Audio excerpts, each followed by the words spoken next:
Bismillahirrahmanirrahim.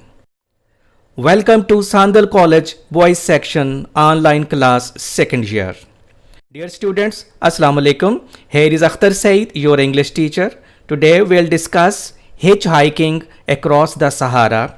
It is a lengthy lesson, so I have divided hitchhiking across the Sahara into 4 parts. Today's lecture is part 2 of 4.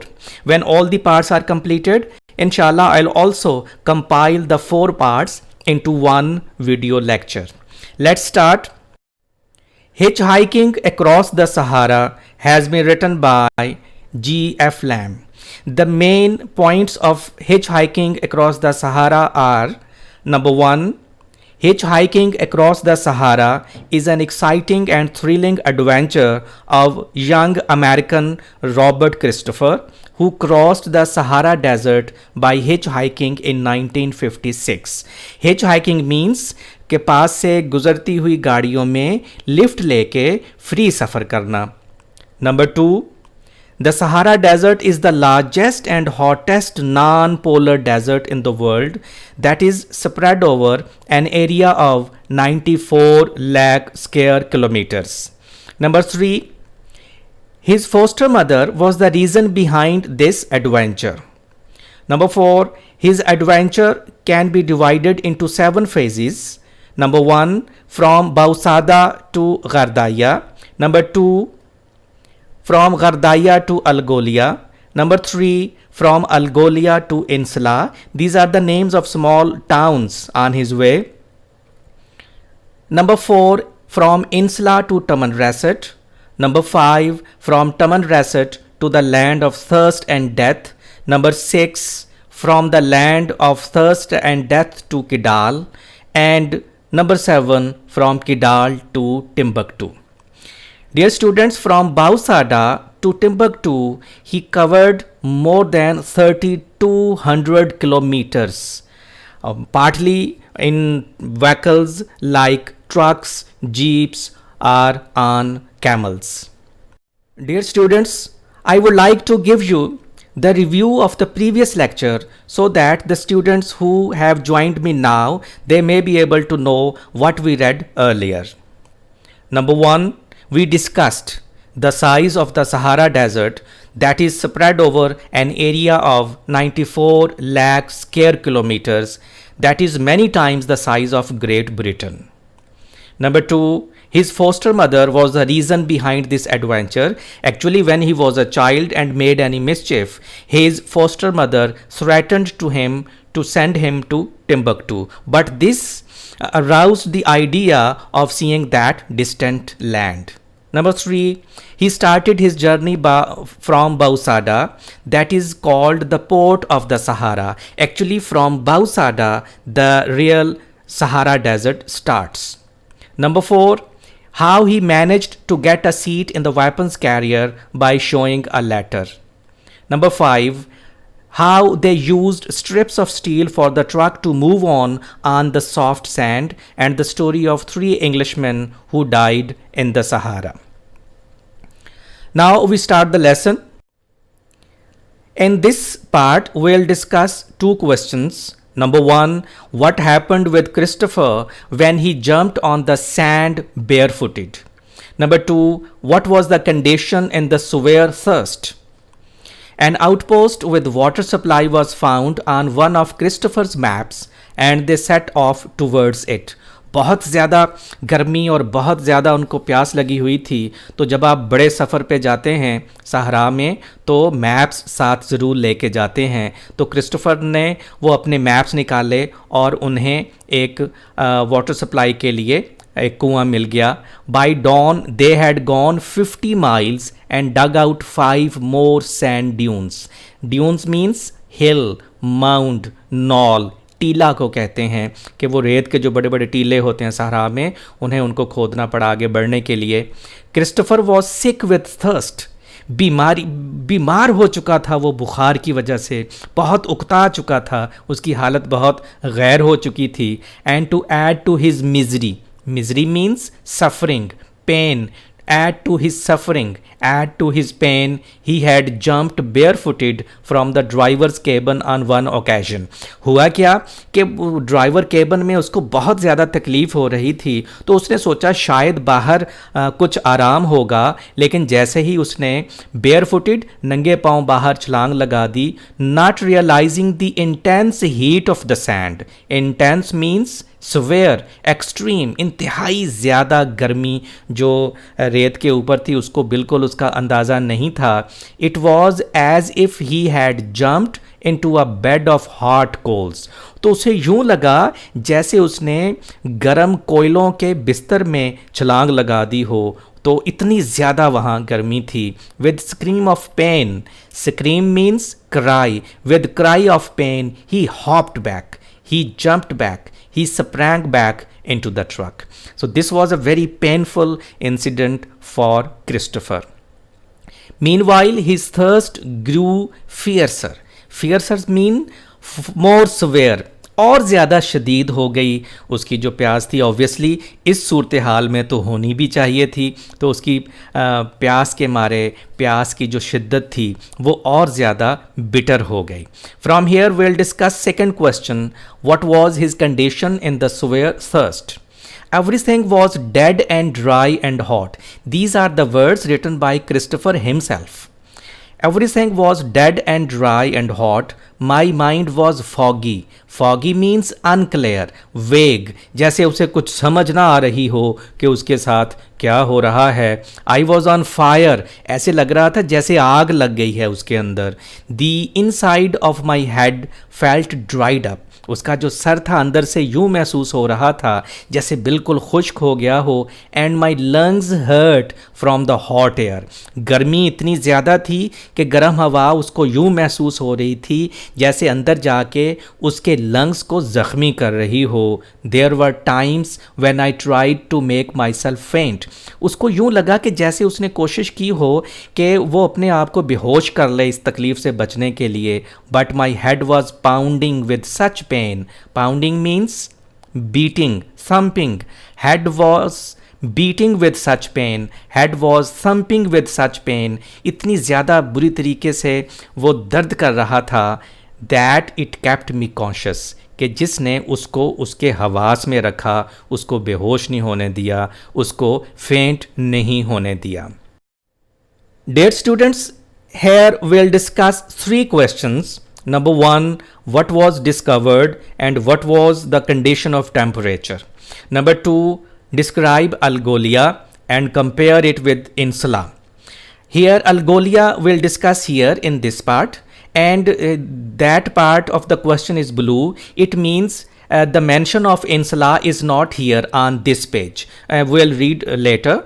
ये question बहुत ज़्यादा important है इसलिए मैंने इसको यहाँ ऐड किया. असल में अल्गोलिया इज़ एन ओसिस, नखलस्तान है जहाँ बहुत सी ग्रीनरी और बहुत सा पानी है, जबकि इंसला में ऐसा कुछ नहीं है.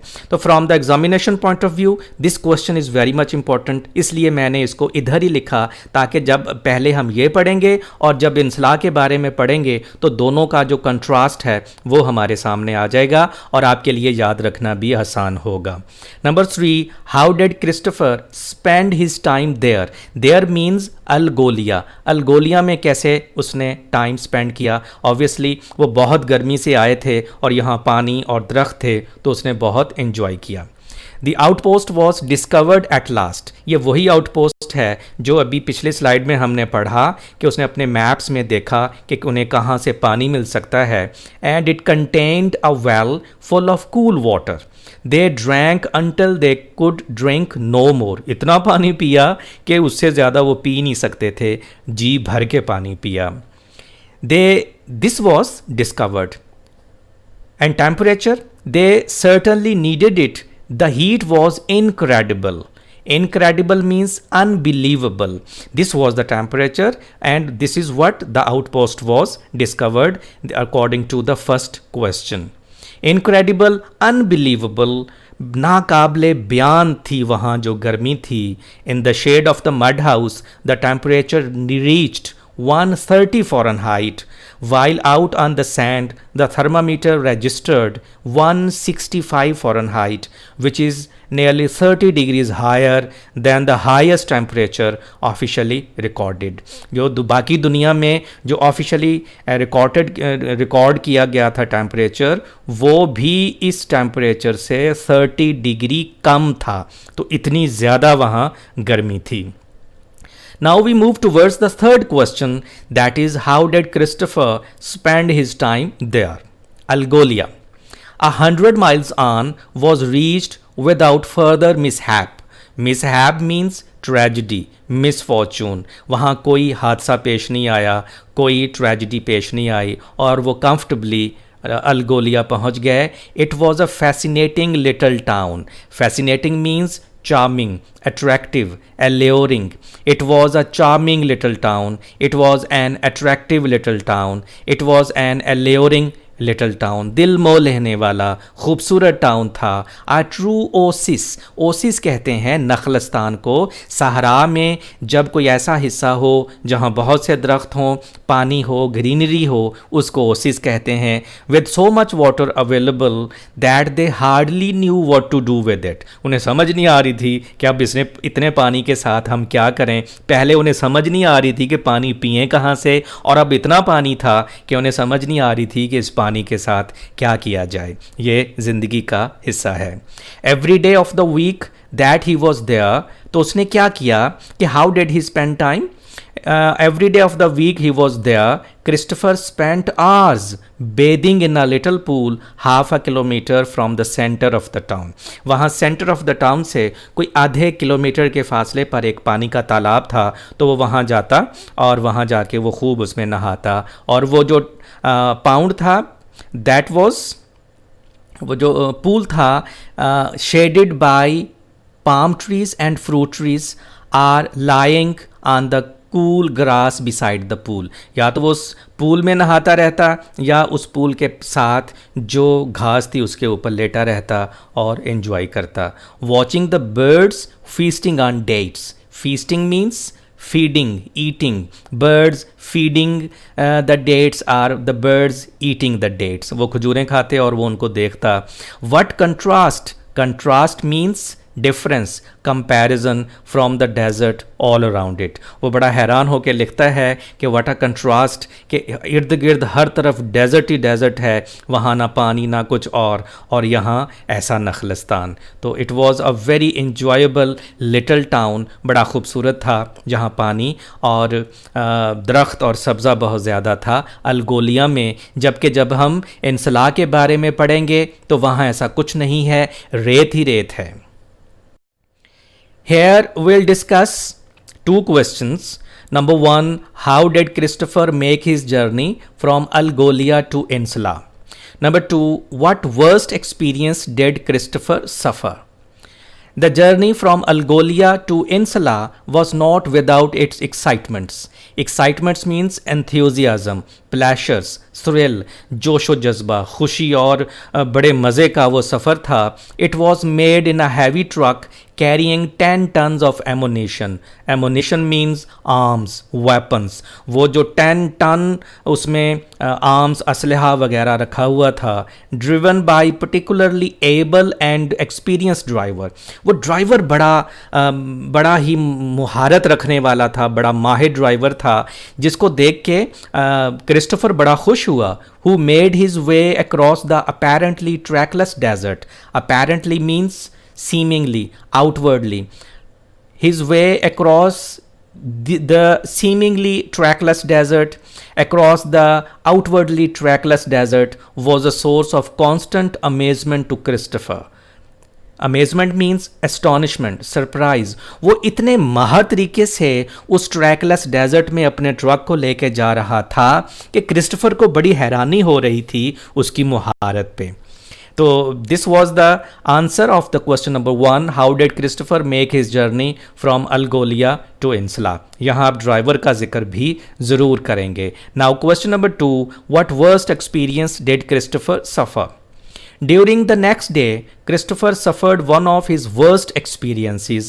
Behemoth assured him, Behemid is the name who was with him, assured him, उसको यकीन दिलाया that it would be a good thing to mix a little wine with his water. गर्मी बहुत ज़्यादा थी तो उसने उसको एक मशवरा दिया कि आप पानी में थोड़ी सी वाइन को मिक्स कर लें. Christopher was doubtful. क्रिस्टोफर को शक तो था बट ही रिस्क्ड इट, लेकिन उसने उसका ख़तरा ले लिया. तो फिर देखते हैं उसके साथ क्या हुआ. Here we'll discuss two questions. Number one, how Christopher overcome by the strange sickness. वो जो पानी में वाइन डाल के उसने पी थी तो वो उसकी क्या हालत हुई और किस तरह से उसने ओवरकम किया. और question number two, what Christopher's companions do to bring his temperature down. जब उसको बहुत ज़्यादा बुखार हो गया तो उसके साथियों ने उसको कैसे उसका टेम्परेचर डाउन किया. The result was disastrous. Disastrous means destructive, devastating. बड़ा तबाहकुन उसका नतीजा सामने आया. The result was destructive, the result was devastating. During the heat of the day they were lying in the shade of the truck. वो truck की एक side पे जो साया था वहाँ लेटे हुए थे. The true Arabians asleep. उसके साथ जो दो अरबी लोग थे वो सोए हुए थे.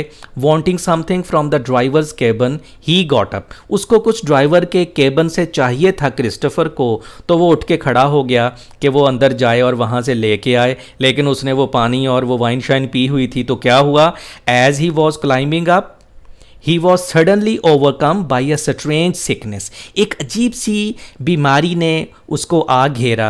His head started to pound. उसका सर बुरे तरीके से वो दर्द होने लगा. And he found himself shivering violently. Violently, horribly. और वो खौफनाक तरीके से उस पर कपकपाहट सी तारी हो गई. He knew he was going to collapse. collapse means break down, fall, कि वो अब टूटने वाला है, अब वो बेहोश होने वाला है. so he made a desperate effort. desperate means violent, शदीद. ये desperate उस सिचुएशन को कहते हैं जब एक आप आखिरी सिचुएशन पे चले जाएं और वो डू एंड डाई वाला मुकाम जो हो जाता है, वहाँ जो आप कोशिश करते हैं उसको आप desperate effort कह सकते हैं. so he made a violent effort, he made a desperate effort to avoid the blazing sand. तपती हुई वो जो गरम रेत थी वो चाहता था बेहोश वो हो के उस पर कहीं ना गिर जाए. ये उसको इतनी सेंस ज़रूर थी जिसकी वजह से वो बच गया. हिज फॉल, उसका गिरना, as he blacked out. Blacked out means fainted. वो जैसे ही मदहोश हो के गिरा तो उसके गिरने से जो आवाज़ धड़ाप करके आई, उसने क्या किया, fortunately awoke the other two. वो जो उसके साथ दो अरबी लोग सोए हुए थे वो उसके गिरने की आवाज़ से उठ गए. And they dragged him completely into the shade. Dragged, pulled him, and they pulled him completely into the shade. और उन्होंने उसको साए में खींच लिया. So this was the answer of the first question. Now what Christopher's companions do to bring his temperature down, that starts from here. For an hour he could not speak. वो बेचारा कैसे बोल पाता कि उसको तो समझ नहीं आई. वो तो उसको तो लगता था कि अगर वो गर्म रेत पे गिर गया तो वो मर जाएगा. तो वो तो हवास बाख्ता हुआ था. His two companions took off their turbans and poured water on them, using them to rub his body gently in order to keep his temperature down. This is the best way. जब कोई ख़ास medicine ना पास हो और temperature बहुत ज़्यादा हो जाए तो क्या करते हैं, उसे हम गीला कपड़ा करके उसके जिस्म पे, हाथों पे, बाजुओं पे और लेग्स पे हम फेरते हैं, जिसके ख़ास तौर पे पेशानी पे और उसकी नेक पे, जिससे उसका टेम्परेचर डाउन हो जाता है. आस्ता आस्ता से रब करते हैं उसको. When he recovered means recaptured his senses. जब वो अपनी होश में दोबारा आया, they gave him as much water as he could drink. तो उन्होंने उनको अच्छा खासा पानी दिया पीने के लिए. This is how his companions brought his temperature down. Here we'll discuss two questions, dear students. Number one, how did Insula differ with Algolia? अभी हमने पढ़ा था कि अल्गोलिया में बहुत ज़्यादा ग्रीनरी थी, पानी था, दरख्त थे, जबकि इंसला में क्या ऐसा था जो उससे बहुत ज़्यादा डिफरेंट था। बहुत ही इंपॉर्टेंट क्वेश्चन है, इसको आपने बड़े गौर से पढ़ना है। Question number 2, how did Christopher describe Insula? Christopher ने इंसला को कैसे डिस्क्राइब किया, कैसे बयान किया? The quality of water is not the only respect in which Insula differs from Algolia. सिर्फ पानी की क्वालिटी ही इन दोनों में फ़र्क नहीं थी। The later town with its shady swimming pools. Later town means Algolia. The later town with its shady swimming pools and its luxuriant trees. Luxuriant means rich, lush green trees and plants has triumphed over the barrenness of the desert. Triumphed over, won over, conquered the. Barrenness means infertility, अनफ्रूटफुलनेस, बंजर जो थी, उसका जो बंजरपन था desert का, उस पे उसने तो फतह हासिल कर ली थी। किसने? अल्गोलिया ने, क्योंकि वो ओसिस था, नखलस्तान था। Insula is fighting a desperate battle for survival, जबकि जो इंसला है वो अपनी ज़िंदगी की एक डेस्परेट एफर्ट जो है वो कर रहा था, and perhaps losing the contest. Contest means competition. वो यानी कि इंसला के लोगों में और जो सहरा था उनके दरमियान जो कॉन्टेस्ट था वो हार रहा था। कौन हार रहा था? इंसला और इंसला के लोग, जबकि डेजर्ट लगता था जीत रहा है। The sand is constantly encroaching. Encroaching means trespassing, covering, intruding on the town. जो रेत थी वो आहिस्ता आहिस्ता ऊपर चढ़ती चली आ रही थी, उसका जो हुजम था वो ऊपर को आ रहा था, इतनी ज़्यादा रेत जो थी वो वहाँ जमा हो रही थी। Parts of the town are being swallowed by the desert. Swallowed means engulfed, eaten up, मतलब कि बहुत सा जो टाउन का हिस्सा था वो डेजर्ट की जो रेत थी वो उस पर ऊपर चढ़ आई थी, जिसकी वजह से ऐसे जैसे वो उसमें गर्क होता जा रहा था, रेत ऊपर आ रही थी और यूं महसूस हो रहा था कि घर छोटे होते जा रहे हैं। In frightening, it is a frightening thing to see. Frightening means terrifying. It is a terrifying thing to see. Man has tried by every means to hold it back. इंसान ने, I mean वहाँ जो लोग रहते थे, उन्होंने हर मुमकिन कोशिश की कि उसको रोकें, कि वो जो रेत चढ़ती चली आ रही है मुसलसल उसको रोकें। But in spite of his efforts, the desert keeps tightening its stranglehold. Stranglehold means grip, control. जबकि इंसान की तमाम तर कोशिशों के बावजूद जो डेजर्ट था वो अपना शिकंजा उन पे मजबूत किए जा रहा था। Palm trees that once lifted high branches high above the dunes. वो खजूर के दरख्त आपने देखा होगा कितने लंबे होते हैं, उनके ऊपर बगैर सीढ़ी के चढ़ा नहीं जा सकता, और वो कभी उन सैंड ड्यून्स के जो रेत के बड़े बड़े टीले होते हैं उनसे ऊंचे थे। आर नाउ लाइक बुशेस, जबकि अब वो बुशेज की तरह लग रहे थे, झाड़ियों की तरह लग रहे थे उनके ऊपर जो पत्ते होते हैं, क्योंकि रेत का जो लेवल था वो इतना ऊपर आ चुका था। And some of them are completely covered, और क्रिस्टोफर बताते हैं उनमें से कुछ खजूर के दरख्त तो बिल्कुल ही दब चुके थे रेत के अंदर। आई बेंट डाउन, यहाँ से आपको सही अंदाज़ा होगा कि रेत कितनी ऊपर आ चुकी थी। I bent down and picked dates of some of them, तो कुछ उसने खजूरें तोड़नी थी तो उसको झुकना पड़ा। हालांकि यहाँ हमारे इलाकों में तो सीढ़ी लगा के ऊपर चढ़ के खजूरें तोड़नी पड़ती हैं, तो वहाँ उसे झुकना पड़ा, जिससे अंदाज़ा होता है कि रेत का लेवल कितना ऊपर चढ़ आया था। Many people have had to leave their homes. ऐसी सूरत हाल में ऑब्वियसली लोग हिजरत कर जाते हैं जहां बेहतर जगह उन्हें मिलती है। Storm fences do little if any good, वो जो स्टॉर्म को, रेत के तूफ़ान को रोकने के लिए उन्होंने फेंसिस का इंतज़ाम किया था, बाढ़ का इंतज़ाम किया था, उनको रोकने के लिए वो कोई फ़ायदा मंद साबित नहीं हो रही थी। लिटिल गुड मतलब ना होने के बराबर। ये लिटिल का इस्तेमाल मैं पहले भी कई दफ़ा बता चुका हूँ। लिटिल अकेला हो तो that is almost not, uh little हो तो थोड़ा सा, दा लिटिल हो थोड़ा और सारा।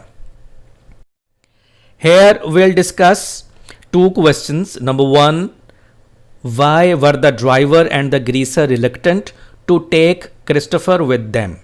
Number two, what was the condition of the driver's cabin? A truck was leaving shortly, a big, dirty, clumsy looking oil truck. Clumsy means awkward. आपने देखा होगा वो ये जो ऑयल के ट्रक होते हैं वो ऑयल जमने की वजह से मट्टी वगैरह भी जम जाती, बड़े भद्दे से लगते हैं, इसलिए उसने वर्ड यूज़ किया dirty clumsy looking oil truck. This time the driver and the greaser seemed reluctant to take him. Reluctant means unwilling, hesitant. Seemed unwilling to take him, seemed hesitant to take him. वो हिचकिचा रहे थे, उसको लेके नहीं जाना चाह रहे थे. Reluctant is different color. I tell you बेटा, reluctant is also included in your MD-CAT vocabulary. तो इसके भी आप synonym और antonym याद करने की कोशिश करें. मैंने भी नीचे डिस्क्रिप्शन लिंक में दिए हुए हैं, तो वहां से आप जरूर देखिएगा. This time the driver and the greaser seemed reluctant to take him, although they finally agreed. They did their best to go without him. उन्होंने उसके बगैर जाने की भरपूर कोशिश की. अभी पता चलता है वो उसको क्यों नहीं लेके जाना चाहते थे. इट टर्न्ड आउट, ये पता चला that they believed him to be a French man. वो उसको फ्रांसीसी आदमी समझते थे. And they disliked the French, और वो फ्रेंच को लाइक नहीं करते थे. एंड दे डिसलाइक्ड, यहाँ मैं आपको बताता चलूँ, ये लिखने में तो डी लिखा हुआ है ना, डिसलाइक्ड, लेकिन इसको पढ़ना टी है. Disliked, not disliked, disliked. T की प्रोनाउंस के साथ हम इसको पढ़ेंगे. इसी तरह आस्क्ड, वो भी आस्क्ड नहीं होता, आस्क्ड ASKED, और इसको भी हम टी की साउंड के साथ पढ़ेंगे. Disliked, asked. When they found that he was American they became friendly at once. जब उन्हें पता चला कि वो फ्रांसीसी नहीं है बल्कि अमेरिकन है, तो उन्होंने कहा आ जाएं जी, आप भी हमारे साथ चले जाएं. Now the second question. It was unbearably stifling in the driver's cabin. Unbearably नाकाबिले बर्दाश्त, इनटॉलरेबली, और सफोकेशन, बहुत ज़्यादा वहाँ सफोकेशन थी, दम घुटता था. In the driver's cabin Christopher was completely overcome at one point. एक मौका पर तो क्रिस्टोफर बिल्कुल ही ओवरकम हो गए, उनको बिल्कुल भी जैसे बंदा बेहोश होने वाला होता है. And when a mid day stop was made at a little mud building outpost. Outpost कहते हैं चौकी को, वो जब आप कहीं जाते हैं तो रास्ते में जब छोटी सी चेक पोस्ट आती है, आउटपोस्ट आती है, उसको कहते हैं मड बिल्डिंग. वो मड की बनी हुई थी. ही स्टैगर्ड इनसाइड, वो लड़खड़ाता हुआ अंदर गया. To the astonishment of the French officer, astonishment, shock, bewilderment, बहुत ज़्यादा हैरानी हुई उस फ्रेंच ऑफिसर को. to the shock of the French officer, or to the bewilderment of the French officer, quartered there. Quartered means appointed there, stationed there. जिसकी वहाँ तकर्री हुई थी, जिसकी वहाँ अपॉइंटमेंट हुई थी, वो बड़ा हैरान हुआ उसको देख के कि ये कैसे आके लेट गया है. And lay down on the floor to be ill, और उसको तेज़ बुखार था, और बुखार की वजह से वो वहाँ फर्श पर लेट गया. Fortunately he had recovered by the evening. खुशकिस्मती से शाम से पहले पहले वो ठीक भी हो गया. And he was able to continue the truck journey, और वो ट्रक का जो सफ़र था वो जारी रखने के काबिल हो गया. Dear students, here we will discuss two questions. Number 1, who was Professor Claude Bellingernon? Very important question. Number 2, why did Professor Claude Bellingernon adapt himself to the local customs? Both the questions are very important from the examination point of view. Claude Bellingernon did a lot of job for the local people, and he also helped Christopher a lot. Tamanrasset was reached at last. Tamanrasset is the name of town where Professor Claude Bellingernon lived.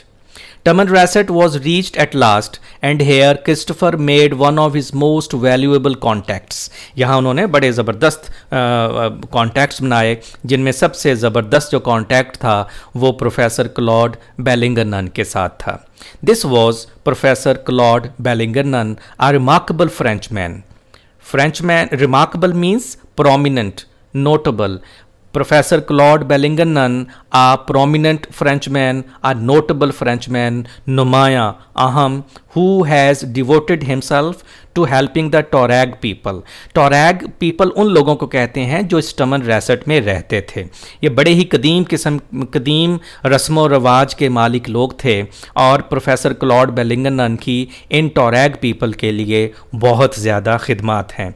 He means professor Claude Bellington, he succeeded in convincing them, वो उनको ये कायल करने में कामयाब हो गया that education would be useful to them, कि एजुकेशन उनके लिए बहुत फ़ायदेमंद होगी।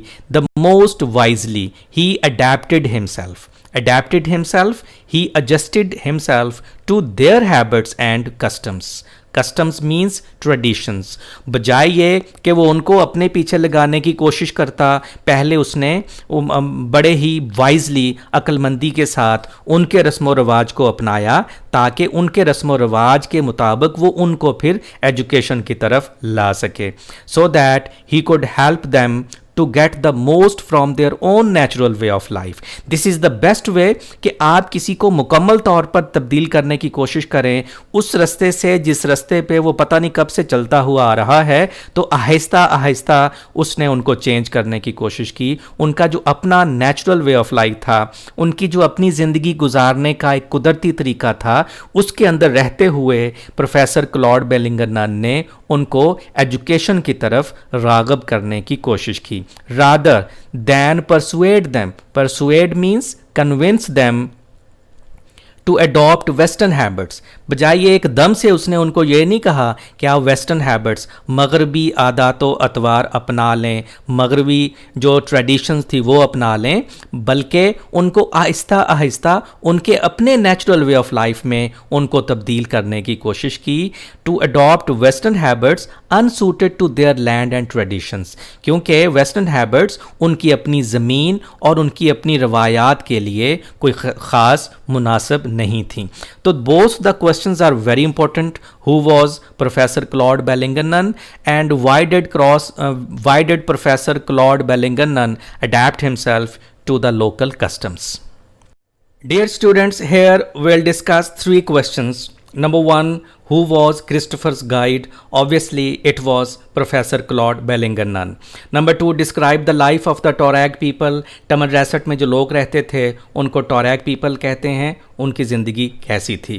Number 3, how did Christopher prepare himself for journey? यहाँ से जो नेक्स्ट जर्नी था, उसका जो एडवेंचर था, वो चूँकि ऊँटों पे होना था, तो यहाँ उसने कैसे अपने आप को प्रिपेयर किया। Question number 1, Bellington acted as Christopher's guide, host and friend while he was in Tamanrasset with his assistance. Whose assistance? With Bellington's assistance. Assistance means help. With his help, Christopher was able to spend a week in the encampment of the Torag Amonkol. Amonkol, actually, he was the king of that area. In the encampment means camp, वो कैंपों में रहते थे। तो वो जो एमनकोल था, जो वहाँ का किंग था, तो जैसे आप अर्तुगरुल में देखते हैं सलमान शाह जिस तरह एक कैंप में रहता है, तो वहाँ एमनकोल ऐसे ही रहता था। An experience which he found fascinating. Fascinating means attractive, interesting, which he found attractive, which he found interesting.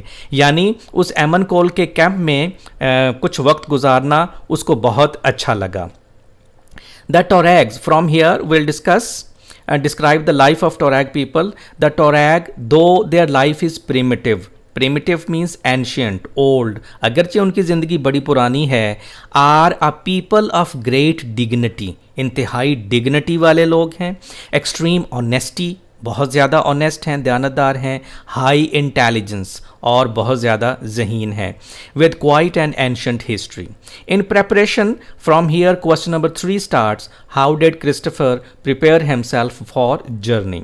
In preparation for his visit, Christopher learned to ride a camel. जिस तरह मैंने आपको बताया कि अब अगला सफ़र वो कैमल पे उसने करना था, ऊँटों पे करना था, तो उसको वो सीखना भी पड़ा। A task which he found more difficult than it looks. बज़ाहिर तो आसान ही लगता है ऊँट पे सफ़र करना, लेकिन इतना आसान नहीं होता। ख़ास तौर पर जब आप उस पे सवार होते हैं, वो बैठा होता है, और जब वो उठता है वो बड़ा मुश्किल होता है, वो बड़ा एक आगे को झटका लेता है, कई लोग गिर जाते हैं और क्रिस्टोफर भी गिरे। During his first lesson he was thrown over the camel's head 3 times, तो वो 3 मरतबा उसके सर के आगे से गिरे, and once over it's rare, और 1 मरतबा उसके पिछले हिस्से से वो नीचे गिरे। That's all of today's lecture, dear students. If you find any problem, if you have any question, you may comment in the comment section. I'll be there to answer your questions. Till the next lecture, take a very good care of yourself. Thank you very much.